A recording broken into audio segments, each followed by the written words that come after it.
പത്തനംതിട്ട പീഡന കേസിൽ തിരുവനന്തപുരം ജില്ലയിലും കേസ്. കായംകുളം സ്വദേശിയാണ് പ്രതി. പത്തനംതിട്ട പോലീസ് എടുത്ത കേസ് കല്ലമ്പലം പോലീസിന് കൈമാറി. പെൺകുട്ടിയെ കാറിൽ തട്ടിക്കൊണ്ടുപോയി പീഡിപ്പിച്ചുവെന്നാണ് കേസ്.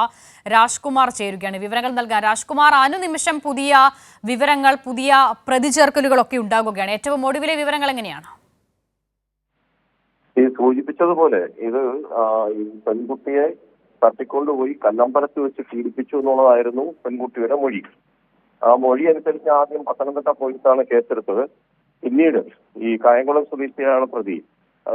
ഈ ഒരു ക്രൈം സീൻ നടന്നത് പ്ലേസ് ഓഫ് ഒക്കറൻസ് എന്ന് പറയുന്നത് കല്ലമ്പലം ആയതുകൊണ്ടാണ് കല്ലമ്പലം പോലീസിന് കേസ് കൈമാറിയത്.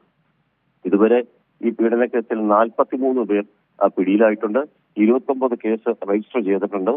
ഇപ്പോൾ 5 പോലീസ് സ്റ്റേഷനിലേക്കാണ് പത്തനംതിട്ടയും തിരുവനന്തപുരത്തുമായി 5 പോലീസ് സ്റ്റേഷനിലാണ് കേസ് വ്യാപിച്ചത്. ശരി, രാജ്കുമാറാണ് വിവരങ്ങൾ നൽകിയത്.